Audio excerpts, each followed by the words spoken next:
Magandang araw mga bata! Ako si Teacher Tin, your online tutor. Ang pag-aaralan natin ngayon ay ang tungkol sa mga bayani ng Pilipinas. Ang Pilipinas ay may mayamang kasaysayan na hinubog ng hindi mabilang ng mga individual na nakipaglaban para sa kalayaan, katarungan at pagkakapantay-pantay. Ang mga individual na ito na madalas sa tinutukoy bilang mga bayani ay nag-iwan ng hindi maalis na marka sa pagkakakilanlan ng ating bansa. Jose Rizal. Si Jose Protasio Rizal ay tinuturing na pinakadakilang bayaning Pilipino. Si Jose Rizal ay isang manunulat, manggagamot at nasyonalista. Ang kanyang mga nobela na Noli Me Tangere at El Filibusterismo ay naglantad sa mga pang-aabuso ng kolonyal na pamamahala ng mga Espanyol. Ang advokasya ni Rizal para sa kalayaan ng Pilipinas ay humantong sa pagpatay sa kanya sa pamamagitan ng pagbaril ng mga sundalong Espanyol. Andres Bonifacio. Si Andres Bonifacio ang nagtatag ng Katipunan, isang lihim na samahan na binuo upang ipaglaban ang kalayaan ng Pilipinas mula sa Espanya. Ang kanyang pamumuno at revolusyonaryong diwa ay may mahalagang papel sa Rebolusyong Pilipino. Emilio Aguinaldo. Si Emilio Aguinaldo ang unang pangulo ng Pilipinas. Pinamunuan niya ang Rebolusyong Pilipino laban sa Espanya at nagpatuloy sa pakikipaglaban para sa kasarinlan matapos makialam ang Estados Unidos. Ang pamumuno at estratehikong pag-iisip ni Aguinaldo ay naging instrumento sa pakikibaka para sa soberanya ng Pilipinas. Apolinario Mabini. Si Apolinario Mabini ay isang Pilipinong abogado, revolusyonaryo at estadista.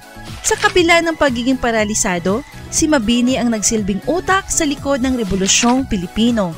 Sumulat siya ng maraming dokumento na nagbabalangkas sa mga patakaran at estratehiya ng revolusyonaryong gobyerno. Marcelo H. Del Pilar.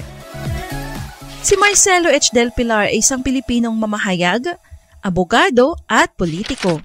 Isa siyang pangunahing tauhan sa kilusang propaganda, isang kilusang reformista na naglalayong tugunan ang mga hinaing ng mga Pilipino sa ilalim ng pamumuno ng mga Espanyol.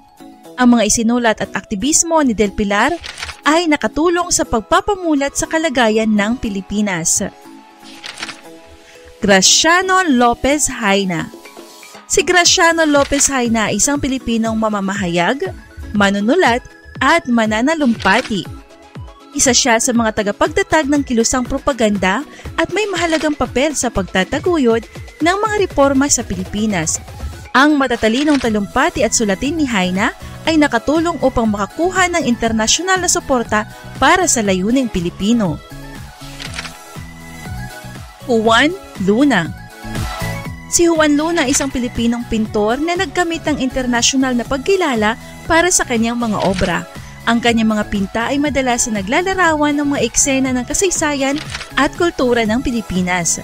Ang sining ni Luna ay nagsilbing isang makapangyarihang kasangkapan para sa pagtataguyod ng pagkakakilanlang Pilipino at pambansang pagmamalaki. Gabriela Silang. Si Gabriela Silang ay isang revolusyonaryong pinunong Pilipino na gumanap ng isang kilalang papel sa Rebolusyong Pilipino laban sa kolonyal na paghahari ng Espanya. Pinamunuan niya ang kilusang paglaban ng mga Ilocano sa Hilagang Luzon pagkamatay ng kanyang asawang si Diego Silang. Dahil sa katapangan at determinasyon ni Gabriela Silang, naging simbolo siya ng nasyonalismo at paglaban ng mga Pilipino. Melchora Aquino. Si Melchora Aquino na kilala rin bilang Aling Pora ay isang revolusyonaryong Pilipino na nagbigay ng kanlungan at suporta sa mga miyembro ng Katipunan. Ang kanyang kagitingan at sakripisyo noong Rebolusyong Pilipino ay nagdulot sa kanya ng titulong Ina ng Rebolusyong Pilipino. Lapu-Lapu. Si Lapu-Lapu ay isang maalamat na pinunong Pilipino na naaalala sa kanyang tagumpay laban sa Espanyol na konkistador na si Ferdinand Magellan noong 1521. Ang labanan sa Mactan kung saan natalo ni Lapu-Lapu at ng kanyang mga mandirigma ang pwersa ni Magellan ay itunuturing na isang makabuluhang pagbabago sa kasaysayan ng Pilipinas bilang minarkahan nito ang unang paglaban sa kolonisasyon ng mga Europeo sa kapuluan. Raja Sulaiman. Si Raja Sulaiman III ay isang Muslim na pinuno ng Sultanato ng Sulu sa katimugang Pilipinas noong ika-18 siglo. Kilala sa kanyang katalinuhang estratehiko at kasanayang diplomatiko, pinanatili niya ang isang pinong balanse sa pagitan ng mga nakikipagkompetensyang interes ng iba't ibang dayuhang kapangyarihan, kabilang ang Espanya, Britanya at Estados Unidos. Ang kanyang paghahari ay minarkahan ng isang panahon ng relatibong katatagan at kasaganaan para sa Sultanato ng Sulu. Marcela Agoncillo. Kilala si Marcela Agoncillo sa kanyang papel sa pananahin ng unang watawat ng Pilipinas noong 1896.